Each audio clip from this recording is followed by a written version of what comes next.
I heard he was turning vegetarian. But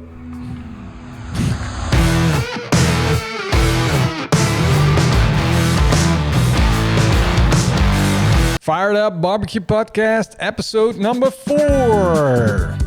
Whoop whoop, pip pip pip. What's up, Eric? Not much. It is my esteemed privilege to introduce the Sultan of Smoke YouTube phenomenon, my friend, PITMASTERX. What's up, brother? Woo! Thank you very much. That's an honor. And let me introduce Chef Eric, one of the best culinary chefs rocking the barbecue world at the moment. Yeah, welcome everybody back. PITMASTERX, episode number 4. Those of you just joining us right now, you missed out on 1, 2, and 3. We've had some special guests. We've had some laughs. We've had some cries. This is a very exciting episode for me. Episode number 4, I think, is going to be the best one yet. I got some notes jotted down in my little book, and we're going to talk about stuff that matters, man. We're going to get to the truth. I want to know some things about you that nobody knows about. I have been getting some DMs from people that have been watching the podcast. PITMASTERX, you would be surprised at the amount of female listeners that we have, and they're asking great questions. But before we dive into that, I've missed you. I haven't talked to you in a week. What's new in your world in the Netherlands? Well, it's sunshine. We had sunshine for 2 weeks now, which for the Netherlands is like, I don't know what happens. I'm already missing the rain. And I don't know. It's weird. I'm getting anxiety, rain anxieties. It's not raining. What's going on? For those of you who are not in the Netherlands or haven't been there in a while, let's not forget, or you need to know, it's always raining. A nice day in the Netherlands is a light drizzle with a mix of light drizzle. Yes? Yes. And seriously, honestly, there's nothing better than riding your bicycle with a light drizzle. It's so refreshing. It really gets your energy going. It really pumps you up. So, yeah, I'm loving that rain. You gotta love the rain when you live in the Netherlands. My wife's pushing me to do a 5K a day, 3.2 miles, I believe that is. And we had our arguments about, we'll take on metric if you take English. I think that was episode number 3. Yeah. I'm trying my best at metric. 5K's easy because that's what we still do. The real races around here, we still call them 5Ks, 10Ks. But yeah, I'm feeling pretty healthy, bro. I'm grilling great stuff. My nutritional content's up. I'm still on the emotional seesaw. Whenever I'm doing really good at dadding, I feel like I'm not doing good at husbanding. So I'm working on that. But I did make something that is good for the whole entire family. Did you get that picture I sent you? Oh, you're talking about the hot tub picture? Yeah, it's such a ratchet hot tub. I picked up a early 19th century cast iron clawfoot bathtub, and I've been toting that thing around the U.S. It's been down in Florida. It's been in New York. Was it a roadside find, or where did you get that thing from? No, it came out of the Mansion District, bro. This thing has royal roots. And they were redoing a mansion, and I saw in the newspaper it was like, there's 6 bathtubs, come get them. And so I paid lunch for 4 of my buddies, went down there, picked this damn thing up, walked 4 stories. I mean, it weighs 300 pounds. Wow. Me and the 8-year-old and the 4.5-year-old moved it from down on our lower deck area up to the pool side, put it on cinder blocks, and built a natural lump charcoal hot tub. And it takes about an hour and a half of a good fire, like 3 or 4 lumps, to get it to about 104 Fahrenheit. So that's pretty high for a hot tub. Of course, you burn the heck out of yourself on the bottom, so you got to lay towels down. Yeah. We're figuring it out. Figuring it out. Yeah. That's my little world. That and a ninja course. We've been busy. Wait, what? Ninja course? Don't go there. I'm not done with that hot tub yet, because the first time I saw that picture, I was thinking he's doing a shrimp boil, a charcoal shrimp boil. It would have had many culinary applications, but knowing that I've been sitting in that thing, listening to thunderstorms come in, which is not the proper place to be sitting in a metal bathtub when lightning's on the way. Bad idea. I think shrimp boils out, but I love where your head's going. Yeah, I think it was episode 2. You talked about the pit. Yeah, do you think you could do like a shrimp boil on charcoal or a wood fire? Did you ever do it? Oh, yes. So Low Country Boil, there's a great party in Nantucket every year, and we've actually done it on KJ's. Take paella pans and do a shallow, there's something called a Carolina boil, and you've got potatoes, you've got Old Bay, you've got corn, you've got like andouille sausage, shrimp, crabs if you like. And you just let it all go. And you really got to stage it out, right? You don't want to put your shrimp in at the very beginning because by the time the potatoes are done, the shrimp would be destroyed. So you got to time it out a little bit, but then you just dump it. PITMASTERX, you love this. You just dump it right on top of a picnic table with newspapers laid out. It's almost like you're about to attack a bunch of blue crabs. You would freak out about this. You would freak out. Yes. Yes. Yeah. Throw it on the table. Let's eat. I don't like plates. There's something about plates that just messes up the whole vibe. It's like, I don't know. I was going to say something nasty, but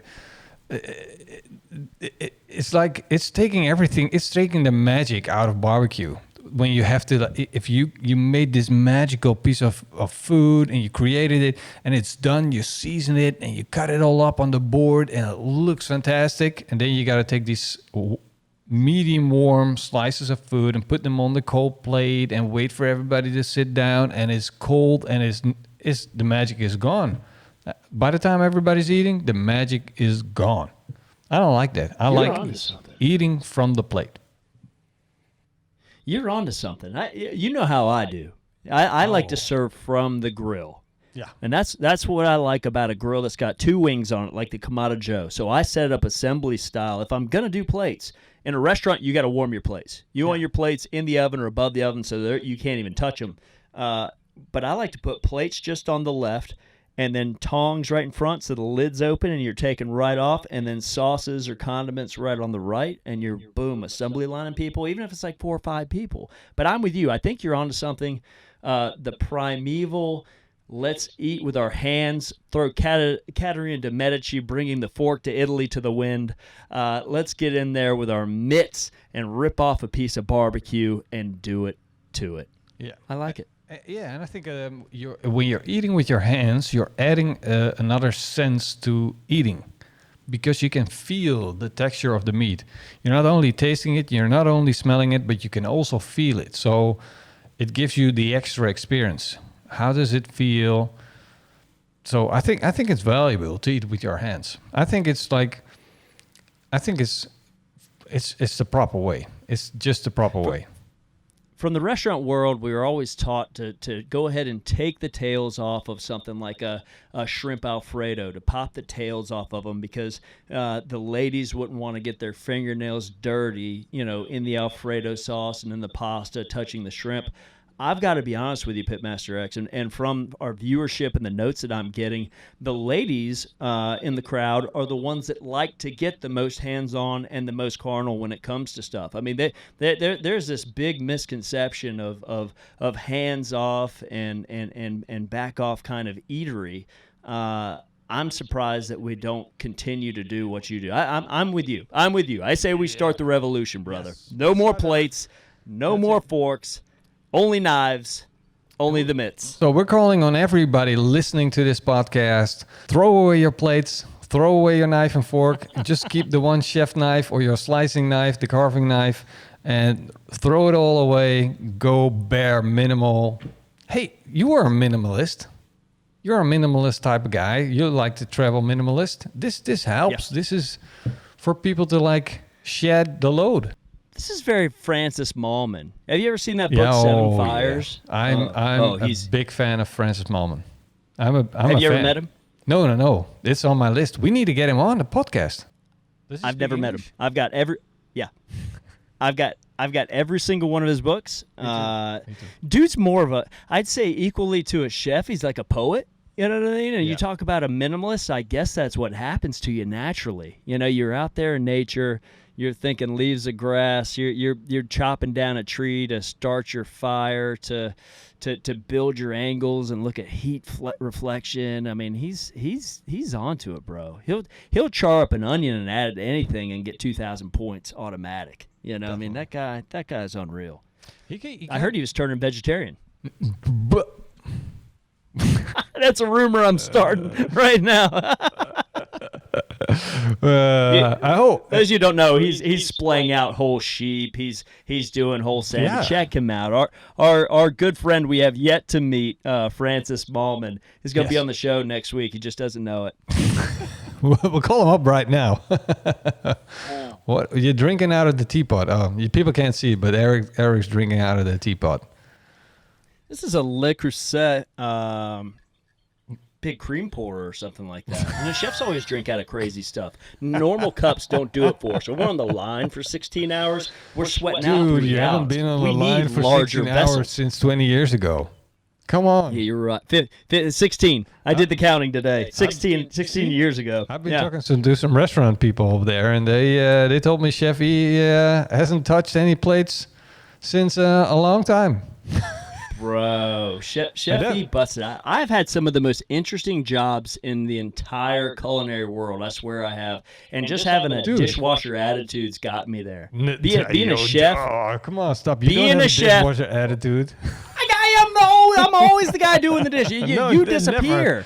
Never. You always you make me do the You're dishes. doing your hair, I've never seen you signing do the dishes. autographs. Oh, No. bro. I don't even know why I talk to you. I don't even know why I talk to you. Yeah, the weirdest food job I ever had to have been I was trying to save up money to move to New York to start my real culinary career, to like start going after it. You know, I got on a research vessel and I was a chef, and we'd sail from. Tell me if this sounds familiar, brother.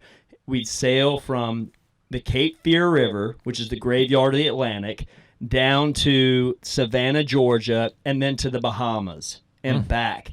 Kind of Nice. like a triangle, right? Yes. You ever heard of the Bermuda Triangle? Like, so you ever try to cook some weird stuff in the Bermuda Triangle in 12-foot waves, chopping onions in 12-foot waves? I'm telling you, bro. That's fun. That scarred and formed me for life. Good stuff. It's fun. That's fun. That's what we call fun. No doubt. Hey, I think we have an audience question now coming in. Hi, Pitmaster. First of all, I love your show. My name is Elina and I'm from Holland, and I have a question because my boyfriend makes me these amazing spare ribs sometimes, and I really want to surprise him with an easy recipe. And we have this green mountain grill, and I never used it, but I so want to try, but I have no idea what I can make for him.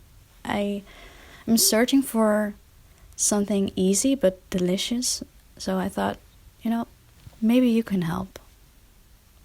Thank you. Great question, right? Great question. And my mind automatically goes to ladies listening right now. If you want to spice it up in the relationship during the quarantine right now, as soon as you get out of bed, don't even think about what it is you're gonna cook or what you can cook for your man. I would light the grill. There is something about when my wife has the grill lit and she's like, babe, I got it dialed in at 225 degrees. I don't know what you're going to throw on there, but I know you got some stuff. I know you got brisket down there. I know you got, because we got this fridge down in the basement that's always got crazy stuff from local farms. And there's something that just sets the tone for the rest of the day for me being just totally gracious. Like, I'm doing something at all times. I'm not like, boom, boom, what do I do? What do I do? That's a fantastic question. And I love the fact, too, that she said ribs. There again, we just talked about this. Women liking to get their hands dirty while they're eating, going at it. I think it's fantastic. But my suggestion would be, whatever you've got, whatever's local because of these quarantine times, but an easy recipe, light the fire, light the magic. I'm telling you, ladies, just light the magic early in the morning and you're well on your way and say, I'm not even looking for lunch. Baby, I just lit the grill, setting the stage for dinner. You do you. I'm gonna go ahead and do my day, and then boom, you're good, and you've just made a date night. That's a quarantine date night from you lighting the grill in the morning. Yeah. Beautiful. Because if she Stunning. starts up the grill, you're running to set the white wine in the fridge, make sure it's chilled for the night. And you're on the same page. And that fixes my seesaw. That's the counterweight that I need when I'm doing Ninja Warrior all day with the kids. Yeah. But I know my wife has already set the stage for me to like. That's working together. And, this is a great, like, just having that to start something like that, to do that for your husband, that initiative. It's like, wow, hey, I want to cook something for my man on the barbecue. I think most men would just drop to the floor like, wow, I wish my lady would just cook me something on the barbecue just once.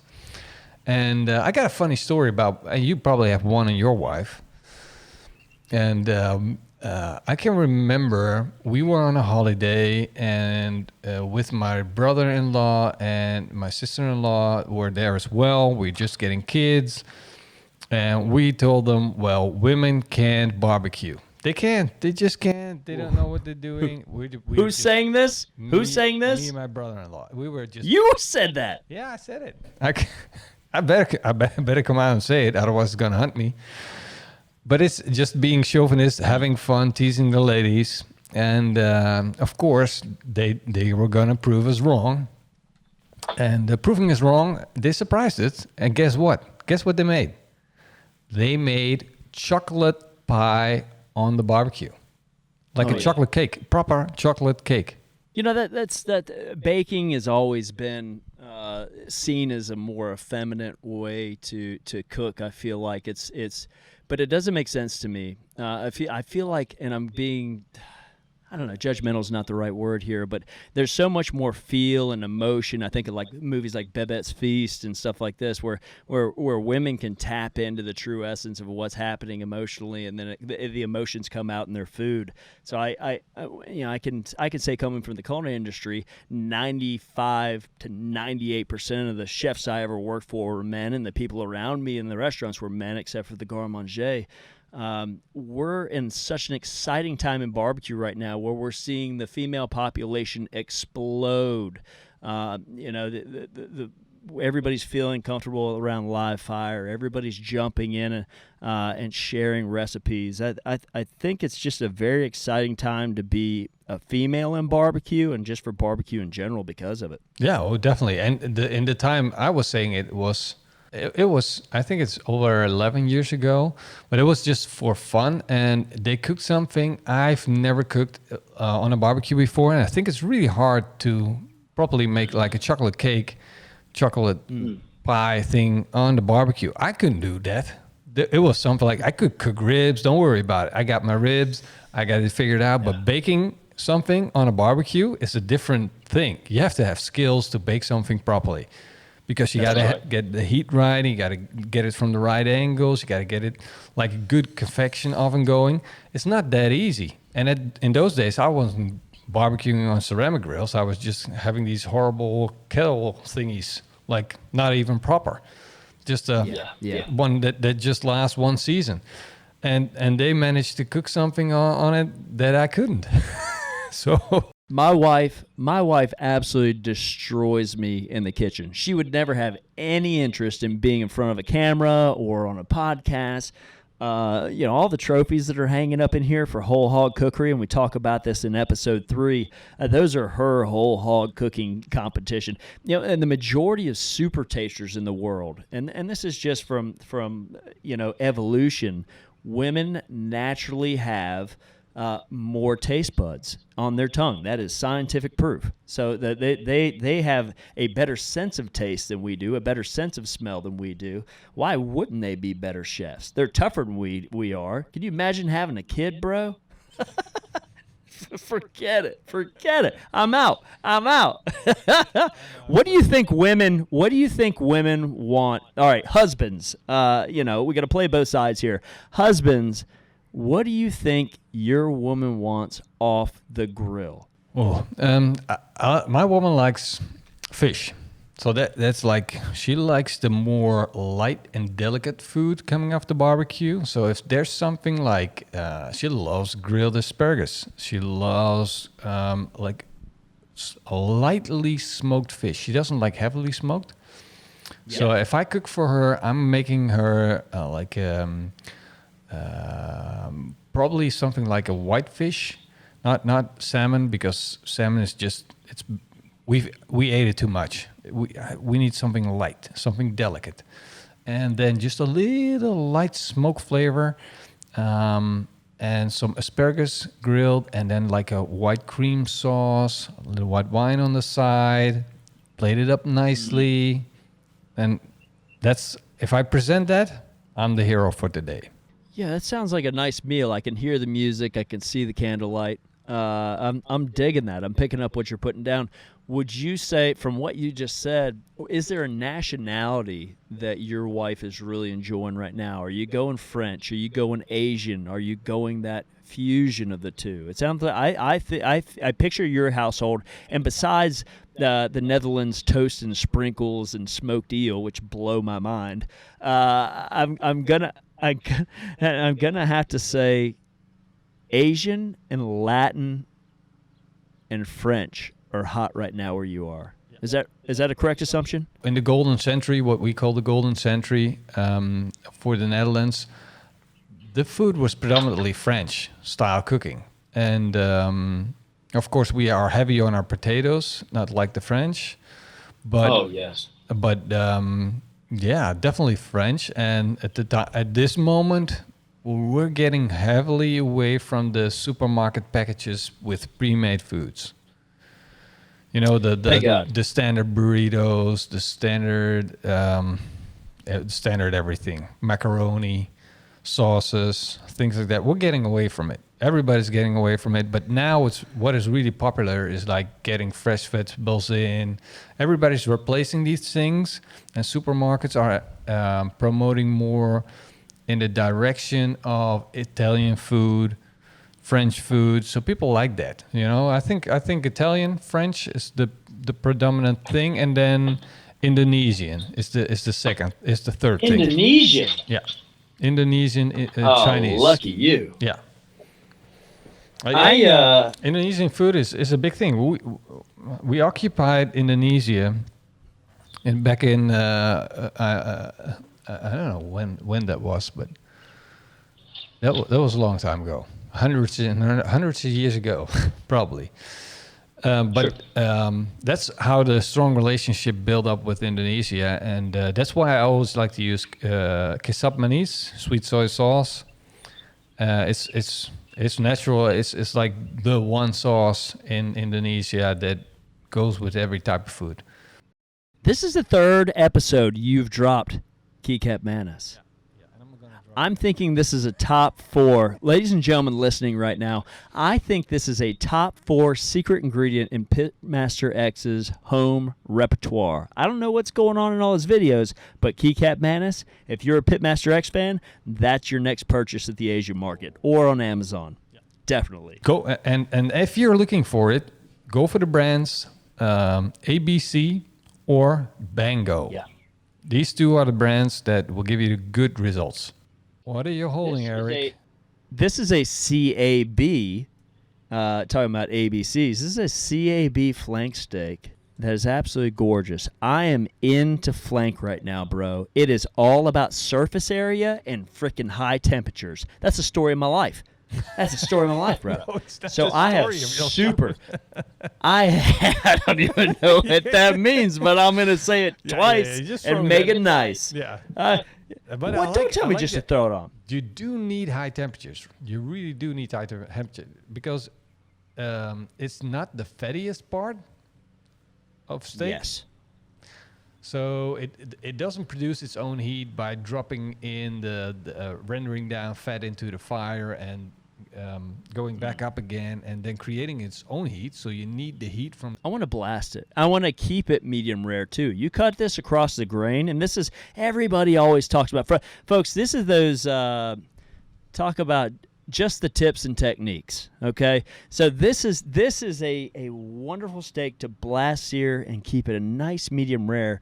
But today, during the podcast, while we're talking, and I have several things I want to get to the bottom of with PITMASTERX, thank you very much, we are going to blast sear this and do a triple sear. I've got some Asian imported soy. I've got some crazy pyramid salt that I'm starting with and not finishing with. And then I've got some, I think I've got some bourbon. So this is going to be a triple sear flank steak. I'm at 800 degrees Fahrenheit. Excuse me, I'm describing my meat dish, PITMASTERX. Something here that people don't know, they're not catching on, and I am onto you, man. I'm onto you. You got this new microphone, and you're recording audio, and this is your first opportunity to get a sizzle, and you're throwing bourbon into the fire because you want people to hear that fire, and you've been waiting on it all day. I got you. I want to sell that sizzle, baby. You know, I have been dying to hang out with people and listen, my lifestyle is traveling around the world, throwing parties for hundreds and thousands of people at a time. Bro, I'm cooking for 3. I'm cooking for 3 right now, okay? Speaking of, this is 3 Rick Gephardt, the dyslexic E. 3 Rick Gephardt coming to you with the triple sear flank steak, 800 frickin' degrees. Here's what you do, folks, and I'm talking into the microphone very nicely. You take the first side, and those of you watching on YouTube, again, we're on iTunes, Spotify, and YouTube if you want to watch it. Right. Look at all that salt. It's almost triple the amount of salt that you want to put on a steak. Am I right? Yeah. You're seeing this, PITMASTERX, right? Yeah. And I again, that's 3 times more salt than you want to put on. And there it goes on the other side. But remember, I have a platter. You might be able to see this silver platter over here swimming with a leaf that just fell in. I'm going to take that out. But an imported soy sauce, a Japanese imported soy sauce. So once I get a nice blistering, sizzling crust on the outside of this flank steak, I'm going to soak it and use my chopsticks and gently turn it over and over in the soy, and then I'm going to blast sear it again. A lot of that salt's going to wash off. A lot of the sodium content from the soy is going to be on there. That's going to put this umami crust on the outside of this that you wouldn't believe. Then we're going to take it off, and we're going to soak it in bourbon. And we're going to throw it back on and let those residual sugars and those oat and vanilla flavors just reduce. Oh, I'm loving this microphone, PITMASTERX. Well, again, this is like punishment hour for PITMASTERX. Oh, man, this is hard, man. This is hard. So, when is this going down? What do we get? Another 5 minutes to go? Bro, I'm using the Kamada Joe Classic 3. It's actually not even a Classic 3. It's not even as cool as a Classic 3. It's a prototype, so it doesn't have all the bells and whistles. But what it is a heat source with big block charcoal underneath, blasting at 800 degrees Fahrenheit. We've just gone from 700 with the draft door and the lid open to a quick 800, ladies and gentlemen, let me tell you. All right, so now I'm going to flip it. Okay. And I'm going to leave that set. We're talking 1 minute, 1.5 minutes on each side, PITMASTERX. And we got into it last week on episode 3 about seasoning before, seasoning after, finishing salts. You're a huge, don't let me speak for you, chef, but you are a huge proponent of finishing after with pyramid salts. Yes, proper salt, finishing after. Yes. When grilling. Oh, that's an interesting thing. Why would you say that? I'm gonna think about that's gonna wake me up at 3:00 in the morning Eastern time. I'm gonna think about that. Okay. So, the edges of this are just caramelizing immediately. Again, I need to wash it in the soy. I need to put it back on. I need to wash it in the bourbon. I need to put it back on. So this is gonna be a very quick cook, 3 different times, and I will get the microphone over there. Tell me if you can hear this. You won't be able to hear this right now. But it's a brand new microphone. Don't do it. You know I'm going to burn this microphone. There's no piece of equipment you can't give me that I'm not going to burn up. Eric, I'm there's almost a thinking filter in the microphone. It's very flammable. Nope. Yes. Well, you know what I've got to say about that, Pitmaster X? Flame on. I'm actually going to switch this up. Now that I see it, I can tell that I want to do my bourbon next. I was really going to go... I was going to go with the soy, but I want to finish with the soy and put that umami directly on the taste buds. I want to put that layer of bourbon on next. And this is why women are sometimes a little bit better in the kitchen, because they are more structured, and men are more like inventive and trying to then just go with the flow. At least you and me are, you know. If I'm baking a cake, I'm just trying to experiment and figure out new things. And in bakery, you don't need to figure out new things. You need to follow that recipe. And if you follow it to the letter, it's going to be fine. But otherwise, you're just going to screw it up. And Yo, Pitmaster X, you're absolutely right. I am bathing the flank steak. it's like a baby. I'm bathing the flank steak, and I just watched a lot of that salt just wash right off. But so much of it is seared into the crust. I'm loving what I'm seeing. I'm being really careful because I've got a very hot grill here, and I've got a steak that is swimming in bourbon. Oh my goodness. And I can just see that crust accepting those beautiful oaky and vanilla notes. Now I'm going to give that 1 minute. Chef, Yeah. what do you think about the triple sear method? I know that you are all about finishing with pyramid salts and such, but what do you think about this? And know that I'm going to throw it on here, and there's going to be a big flambe because of all that bourbon and alcohol content soaking up in the outside crust right now, and then we're going to soak it again in the imported Japanese soy sauce. Are you not freaking out about this right now? I am, and I think it's a great idea because what I was talking about, the lack of fat that's in the meat that is going to render out and create the flames, the alcohol in the bourbon is going to do it. The bathing in alcohol is going to give it the extra heat, and it's going to build up a really, really nice crust. And I'm a big crust guy. Ooh, flames. It's on fire. It's on fire. And then I've got all that salty bourbon going on right on top. Oh my gosh. I'm just going to. That's what I'm talking I'm about. going to quote Wee Man from Jackass. Your steak's burning. your And now the platter's on fire. Oh my God. He did it again. Eric burned down. He did it again. Well, you know, this would be great on a Garridon table side in a restaurant. People charge extra for this, bro. I saw a dude. Look at that. I could really be charging some money for this. You should. Because that afterwards the sprinklers will be turned on in the restaurant. For sure. I saw the funniest thing online today. It was about people sautéing in their house, and they said, you know, when dinner's done, when the fire alarm starts going off, and that is the truth. Have you ever tried to cook with a professional chef inside?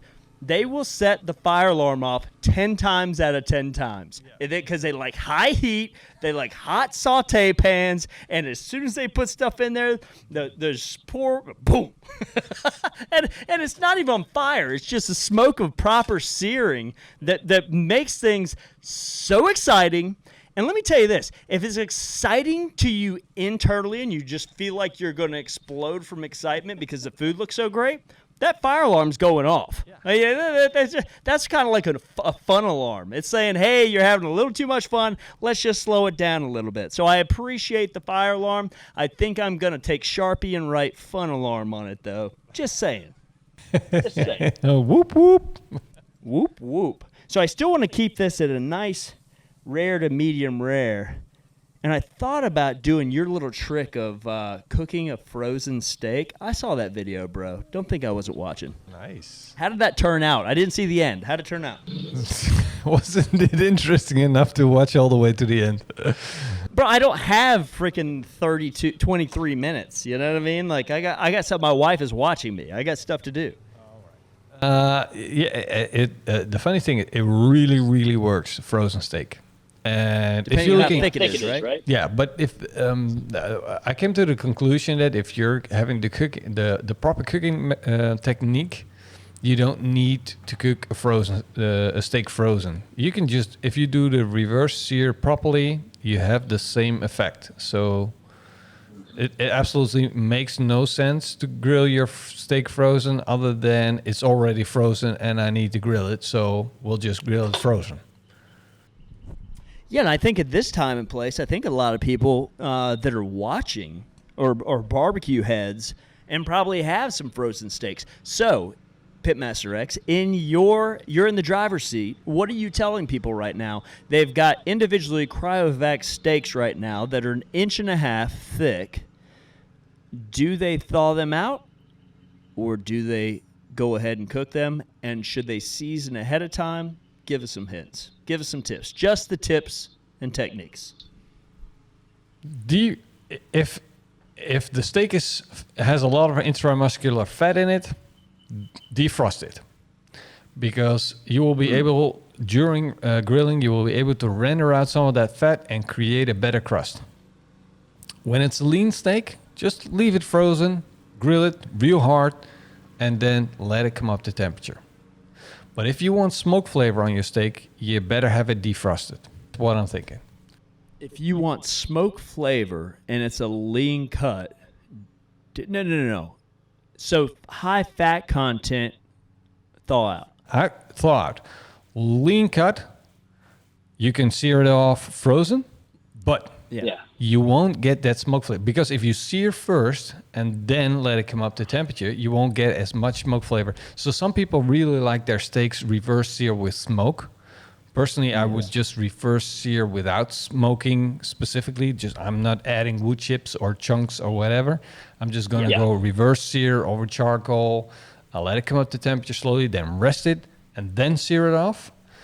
But if your steak's frozen, it's lean, and you don't care about the smoke flavor too much, you can just throw it on the grill frozen and sear it off.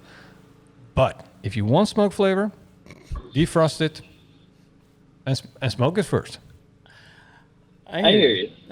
All right. I'm just trying to get my point across. Some people, Here he goes. He's sitting up in his seat on his high stool. Oh, let's hear it. Bring it, because I'm thinking texture, and I'm thinking you're out of your freaking mind. And I love you. I love you too, brother. But I'm getting back. It's the same thing with the salt. So many people say, "Hey, man, I watch Gordon Ramsay all the time, and he does it differently." I say, just give it a freaking try. Just try it once. Give it a go. Give it a go. Old Gordo's got a handle on yelling at people. He's made a business out of it. If you put that aside, he is one of the most talented chefs that I've ever seen in person in my entire life. You watch that man's hands, he can do the impossible. He has got 30, 40 years in the kitchen of putting out impeccable plates. He can season 200 pounds of mashed potatoes using fistfuls of salt without even touching it. It's going to be perfect. That's not you and me. That's not us. Try it in your own home. Just like PITMASTERX is saying, you got to try something. You got to do something 3 or 4 times yourself and maybe mess it up. You don't think old Gordon Ramsay F-bombed a couple of steaks before he got it absolutely perfect? Stop putting so much freaking pressure on yourselves. Try it. PITMASTERX's YouTube video. Your YouTube channel is all about exploration. And I think that's not mentioned enough. You are not scared to try something and it not work out and share that knowledge with the rest of the world. Whereas most YouTube channels, that have 500,000, 400,000, 600,000 followers or subscribers rather, it's America's test kitchen, and they've got 15 people working, and all the recipes just work. And God, that's pretty boring to me. You know what I mean? That's not real. No, exactly. It's not real. It's not real. Yeah, exactly. It's not authentic. Yeah, if you wanna cook the perfect steak and you're just there to watch to learn how to cook something, yeah, that's cool. But you want entertainment and you want to learn something, let's call that edutainment on how to max out your grill estate. And maybe, oh, I forgot to mention, I have pulled the flank steak. We're now soaking in the imported Japanese soy sauce. I brought chopsticks to flip it around, but I'm wearing a white shirt. I'm going to defer to the tongs. Those of you, yeah, well, I do my own laundry. My laundromat is still open, but I try not to go in there too much, and this is on me, bro. This one's on me. In Hillsborough, they have a laundromat. That's maybe not a topic on here, but we need to have that private discussion later on. Oh, okay. Busting my chops for being from a small town in the United States. Shots fired. Not a smart play, bro. Not a smart play. Yeah, I know. You dropped me off one time at the train station, and you looked at me like you were never going to see me again. I can remember those eyes. You were like, "Are you going to be okay?" And I said, "There's a reason I'm leaving a day early to go 4 hours away. It's because I'm going to get lost 10 times, 5 and 5, 10 times, and have to rely on the kindness of strangers to find out." But that's where the adventure happens, bro. This is a sidetrack. I know. Yeah, it's a sidetrack. Hey, I'm we got another question from Jack Demichek. Hey Eric, hey PITMASTERX, big hello from sunny old England. Last week you mentioned the great and powerful Mr. Joe Rogan. So, my question to you this week is, which celebrity would you most like to cook for, and what dish would you cook them? I'm loving the podcasts. I listen to them every week with my daughter. They're amazing, so keep them coming. And if either of you boys are ever in East London and you fancy a cold beer, there's always one at the Meat Shack. So, hopefully, see you soon. Jack, an absolute pleasure to watch your growth on Instagram. The stuff you're putting out there and the way you're sharing with people is amazing. And thank you for your service to your community as a police officer. Good stuff there, brother. I hope that little one's doing well. This is so tough. I imagine, and I'd have to hear the question again, we're talking about people still on Earth and not? Dude, he literally asked which celebrity anybody goes, dead, alive. Yeah. And the word celebrity shoot for the moon. I think it's not the word. It's like, it could be anybody. It could be a cartoon figure if you wanted. People want to know about it. What are you dreaming of, Eric? I promise. Eric, I promise you, for me, it wouldn't be a cartoon figure. What are you dreaming about at night? Tell us. What I'm dreaming about right now, if I had somebody to truly hang out with, and this might sound cliche, but I guarantee you it's not. Bro, I would throw down with the frickin' Dalai Lama. I would absolutely, because everything that dude says, all the stories and this for that, it's all applicable. I find every single quote I find from that dude is applicable. How do you talking to Andrew Zimmern? How do you get to the Dalai Lama? I don't know anything about the Dalai Lama. Nothing. I was talking to Andrew Zimmern on the phone 2 days ago, trying to get him on the podcast and also do some work for the James Beard Foundation and trying to save the industry, which he's doing he and Jose Andres are doing a fantastic job of doing. And he said, "Eric, how are you doing?" And I asked that, and I really want to hear the answer. And so I told him, just like we started out the podcast today, PITMASTERX, I told him about the seesaw. And he said, well, if you figure out that balancing act, let me know. I think there's hundreds and thousands of us and millions of us trying to figure that same thing out. And then he told me this story. Of course, Andrew Zimmern, you're talking to him. He tells a story about the Dalai Lama told him a story about a man who went to go pet a dog. And he reached his hand in, and the dog bit off 2 fingers. And in the Dalai Lama story, everybody carries a knife. So the man was so furious, he took his side knife out. Remember, this is a story the Dalai Lama's telling, Andrew Zimmern.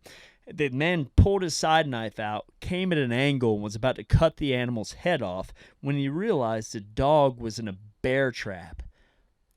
And instinctively, instead of feeling the pain and the anger, he took that dog in his arms and showed empathy. And that dog laid calm and still in his arms while it died. And he said, Andrew, everyone right now is in their own personal bear trap. So when they come at you with any bit of anger or animosity, whether it's little or small or big or large, realize they're in their own personal bear trap of no fault to their own, and treat them with empathy. Bro. Like, you scoff? Yeah. To me, I'm like, I want to have dinner with that guy, and I want to make it 19, 20, 21 courses, and I want to hear every single thing that guy's got to say that's going to make me a better human being. I thought I had karma to burn. That dude's got it figured out. And if you can hear that story and then think about it for a little bit and it doesn't have any application to your life, you're fooling yourself. I'm telling you, you're fooling yourself. So I'm going to go ahead and chalk up the Dalai Lama. I'm going to go ahead and chalk up another chair for Andrew Zimmern. Thank you very much, because everywhere I want to go culinary-wise and helping people-wise, which is huge to my heart, that dude happens to be already there. I'm working with Tasty NFL to stop hunger. It's based out of Minneapolis. Boom. He's like a huge part of it. I'm going to the Cayman Islands. Boom. There's Andrew Zimmern. I'm going down to South Beach for South Beach Food and Wine with Chef Tom. Listen, He's let me tell you already something. there. He's stalking Yeah, you. please. He's stalking you. I hear women saying this all the time. This is like a typical stalker. You just don't know it yet. You're a little bit. You have like a little man crush on him. Reverse psychology me, right? You got a little man crush on him, and you're thinking this is going to turn into a relationship. But in reality, you got a stalker on your hands, man. This is going to turn Listen, nasty. if there's a bromance, it's between me, the freaking Dalai Lama, and Andrew Zimmern. This is a weird triangle, bro. I'm not buying it. And there you I have will it, say people. this. This is what Eric Gebhardt dreams about at night. This seriously. It is what got me up at 4:30 this morning. Andrew or Andrew's people, if you're watching, I want to have you on, brother. I want to talk about James Beard Foundation. I want to talk about No Kid Hungry. I want to talk about World Central. I want to talk about it all. I want to talk about it all. PITMASTERX.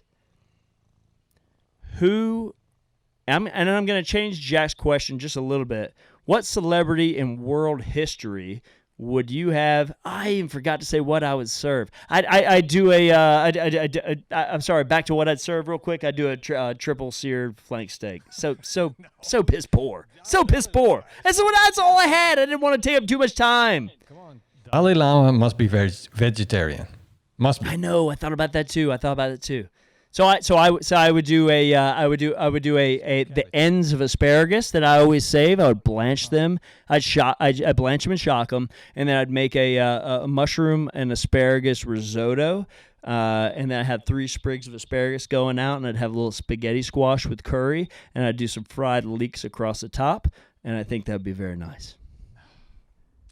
That was off the top of my head, bro. Jack, you freaking surprised me, man. Give me the Jack attack. It's not fair.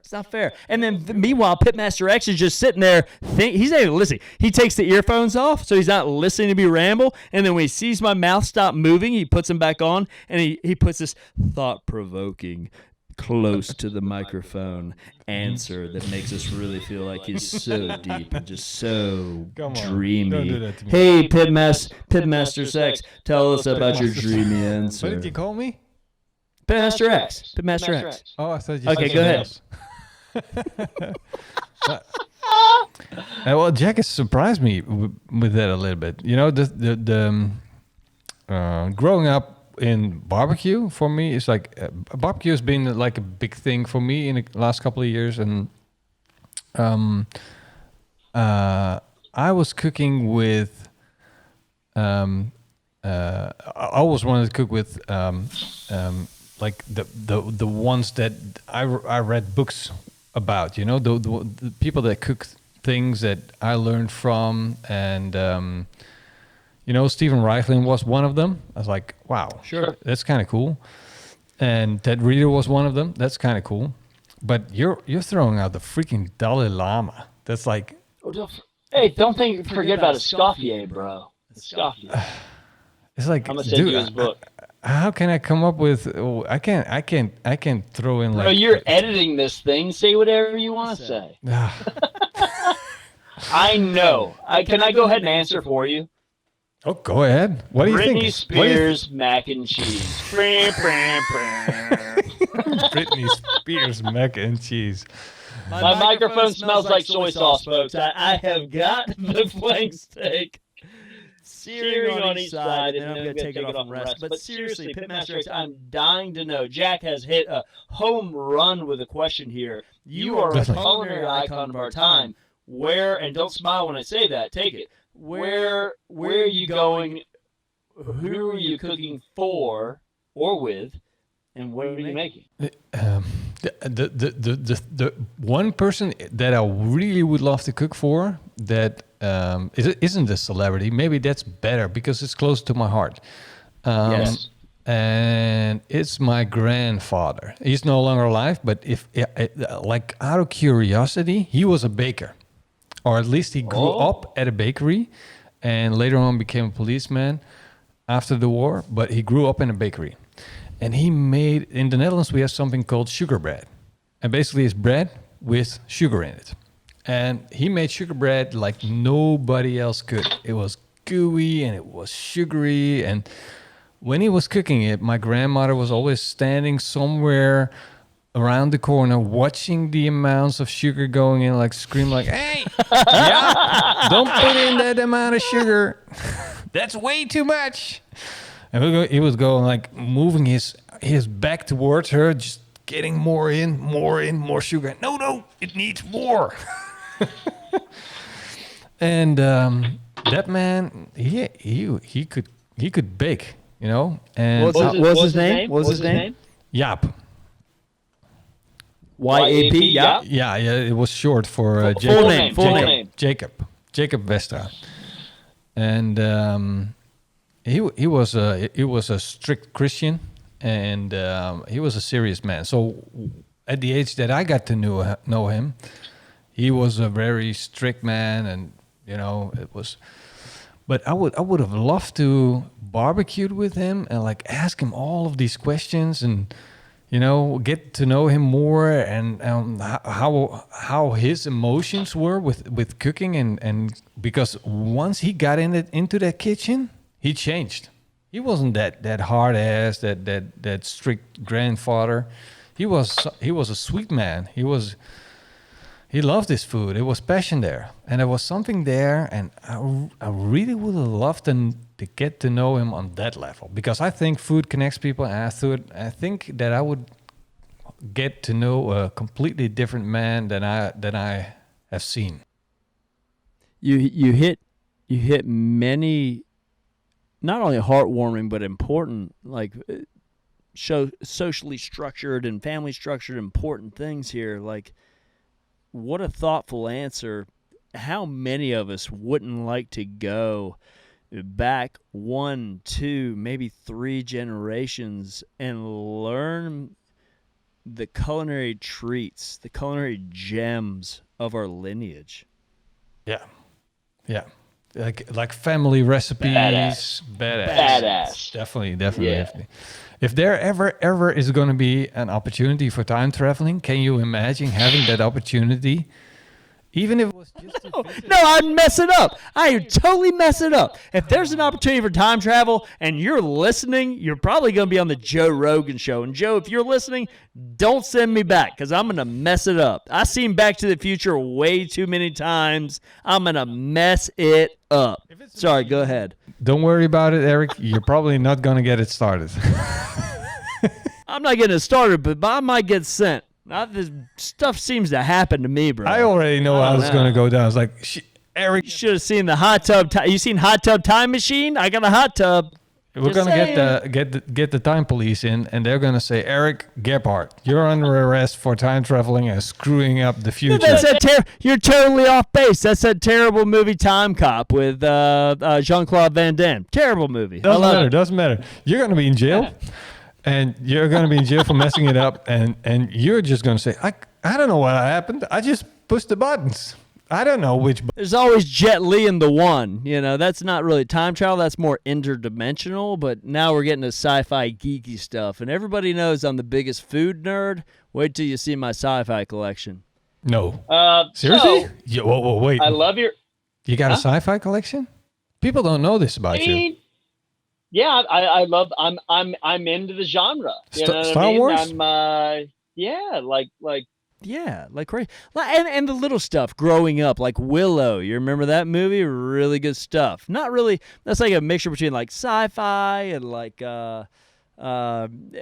end of the world stuff. I dig it. Like I'm a mediocre prepper, you know. You're a prepper. You're not mediocre prepper. For Dutch standards, European standards, you're. I'm gonna have 200,000 people at my house looking for rice. You know what I mean? I don't have it. Okay, you know, I don't have the freaking toilet paper. Stay away. I don't have all the charcoal. I use enough charcoal to start the hot tub one time. The rest of it's gonna be chunks of wood. That's why you don't want people at your house. That's why you're saying that. Well, yeah. All these preppers that Let are me on check. the TV shows. Take the camera out. We've Let's gone go off check on in a that terrible basement of tangent. yours. Let's see what's down Before we there. end this, But listen, before we end this, I need to hit one more thing with you. And listen, we're like an hour right now. So anybody driving in the car, hang in there. You're doing great. Again, take some pressure off your shoulders. You're doing great. There's so many people out there that are struggling right now.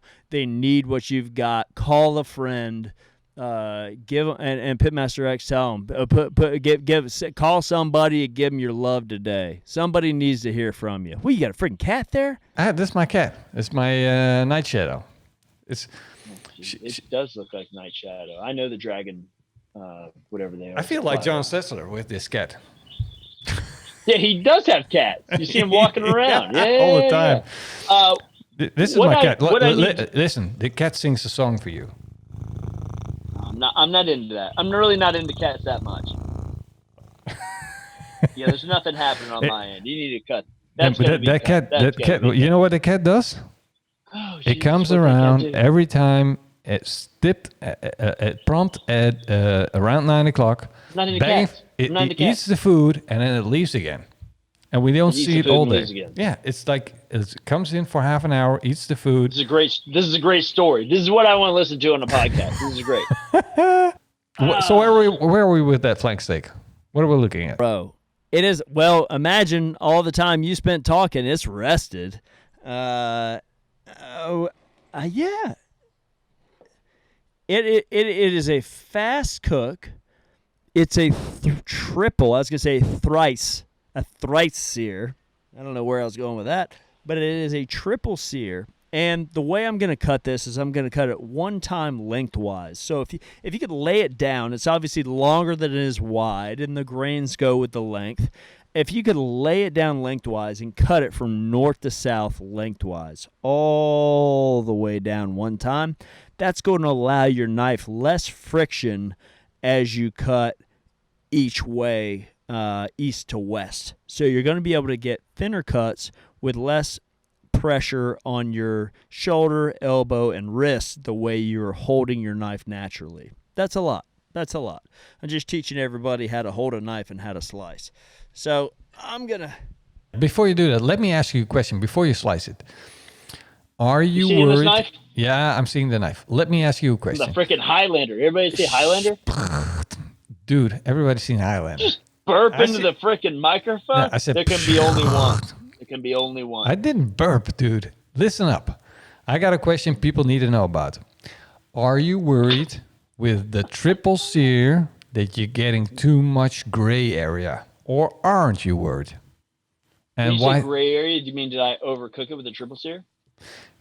Well, no, I'm not worried that you overcook it, but I'm worried that if you sear it too many times, could there be like more gray area by searing it multiple times, or would it be less gray? What the hell is this gray? I never get any gray. What is gray? Like charcoal on the outside? What is this gray area? There's seared and there's beat-ass red deliciousness. Okay, Gray- let's just slice it gray up, and mean like- I'll be the judge. Let's slice it up. I want to see a video where you discuss this gray area. You talking about gray matter? Like, is it a smart steak? Is that what we're talking about here? Okay, so as I don't even know why I talked to you. So you made me hold this freaking microphone, and I've got this amazing like shun slicer. How am I kind of need two. I need two hands to slice. So you're gonna have to talk everybody through what I'm doing. I will. Yeah, you can't even see. Okay, let me figure it out. Wear this freaking Microphone like a boa. And we're gonna slice. See, Yeah, so let me talk about what Chef Eric's doing right now. He is putting the microphone in his neck, and he is currently slicing the steak. This is like what he does at the block parties. He's short on hands. He doesn't care. He's slicing like there's no tomorrow, holding the mic at the same time. Ooh, what? Where's the gray area? I have no clue what in the world you're talking about with gray area, bro. Dude, you do. If you got do. gray in your steak. Yeah, basically the area that's overcooked due to searing it too much. Oh, you didn't tell me there was an area of overcooked. No wonder I don't know what it is. I don't freaking overcook meat, bro. Yes, you do. Yes, you do. I've seen you done it. Look at that. It happens to everybody. Don't be a freaking liar. The steak, All right, the steak looks freaking amazing. The only time I overcook just steaks is when I'm extremely tired in Germany. PITMASTERX says he's going to show up like 2 hours ahead of time, and so I've got the whole crescendo ready to happen, and then it doesn't come, and I'm so tired and mentally blocked because I've just fed 5,000 people. He's just tired because he partied too much. That's the truth, and you know it. You know it. And then I'm like nobody who's it's got nothing to do with me. Are you talking the same time I'm talking? I don't think that works. Yeah, I'm editing this thing, so I'm blocking you out. Okay, so. No, let me tell you, the steak looks fantastic, bro. Lengthwise. It looks good. PITMASTERX. Okay, you go ahead. Yeah, please. It looks freaking amazing. The steak looks good. You got a nice sear on the outside. It looks fantastically cooked. So you slice it lengthwise, and now you're going to cut it against the grain, right? Now I'm going to cut against the grain, and this is the opportunity I like to take the time to say, man, if you're watching, in your face, I hope you're peanut butter and jealous. There's a lot going on here. Beautiful caramelization. And if you don't know what I'm talking about, what's that, episode 2? Episode 2? About picking on the little people. That's not nice.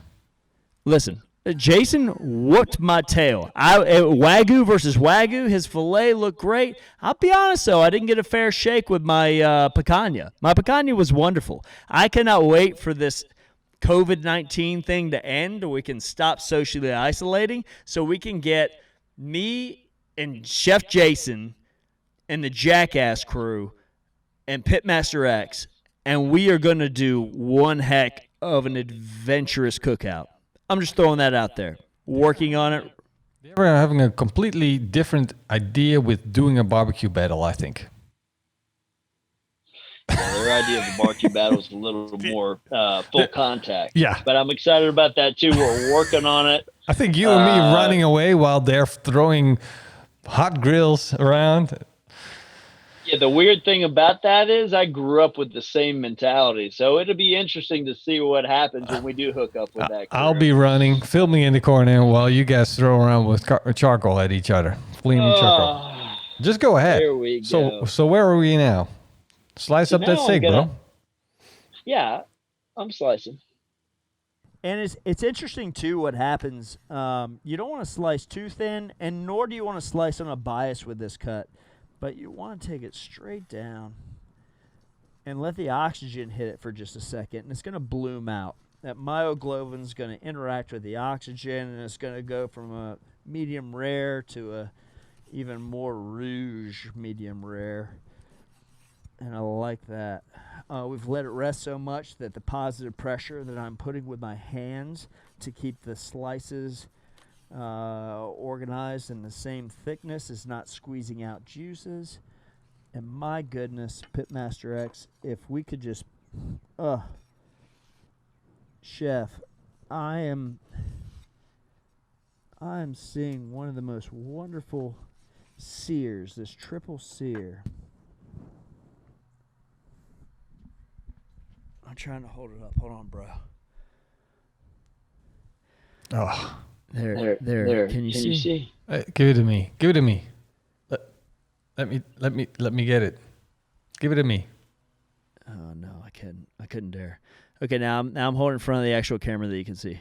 That's beautiful. So how this is the fourth time that I've been cooking and you haven't. Now, I'm not going to finish this with the finishing salt. I'm going to taste it before I'm going to tell everybody inside that it's ready. And I say everybody, there's nobody there.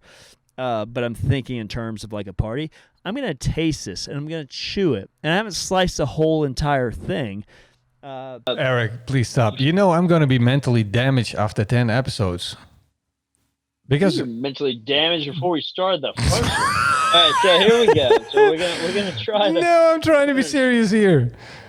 Dude, I'm having a mental breakdown of you eating all that stuff and it looks so good. That steak looks so good and you're just chewing away on it like there's no tomorrow. Bro, if I put I need it in my life. Oh my God. Why are you eating alone? Why? Why is this always happening at the end of the podcast? It's leaving me mentally depleted, completely frustrated, and with an empty belly and growling belly. Hey, PITMASTERX, that is going to be tough to beat. I got so much beef flavor. I think it's from the umami of the Japanese soy and the sear and the salt sear and the wash of the bourbon. This is one of the most unique flank steaks I've ever tried before. I wish I had lowered the grill grates so I could get a little bit more crust and char. Don't get me wrong, 800 degrees did a proper job over natural lump charcoal. But if I lowered it a little bit, I could have spent less time and gotten more Maillard reaction and a little bit more textural crunch. But, bro, that flavor, I need you, because my memory is so poor, I need you and need everybody out there listening right now to remember and say, yo, Chef E, do the frickin' triple sear, because I'll frickin' forget. And that jank was delicious. Wow. It sounds really good. I think we need to... this episode isn't going to get any better. I'm having too much fun. Let's stop it. And do another episode right behind it. No, we'll do another one next week. Because next week, are we going to do the fish? The dragon fish? Can we please, Eric? Can we please have the dragonfish on? Nobody's watching anyway. Can we just walk our way through it? Will people know? I wanna do the dragonfish. Come on. If I send you PITMASTERX for every single episode, everybody that's watching on YouTube can see, but iTunes and Spotify, I am constantly the one cooking. This is the same for our entire lives. This was the deal when we started this podcast. You can't complain about it. It was the whole concept of the podcast. I'm not complaining. I'm coming up with an interesting angle. I would like to send you a whole salmon. And I would like to have a whole salmon myself. And I'm happy to send you a whole salmon halfway across the world. Compliments of Chef Eric Gephardt. You know that's not going to happen. And come out Joe. Huh? You know, I'm making all the videos. I'm making all that stuff. And you're just on the internet being a keyboard jockey, throwing comments around and... Keyboard jockey? I didn't know bro, I'm off of my phone in a tree house, like 50 feet up in a tree. Keyboard? I haven't seen a keyboard in 20 years. Dude, I think we need to finish this episode and just wrap it up because it doesn't get any better than this. Your steak looks absolutely fantastic. You did a great job, and thank you, Chef. It was a joy. And I know that triple sear, and I had that baby method that I'm gonna call it the baby method because you were treating it like washing a baby, like silky, soapy water, being gentle, being kind, and just being that old nice guy to that steak. The Man. baby method? Are Dude. you really calling it the baby method? Man, I think perhaps there's some kind of translation issue.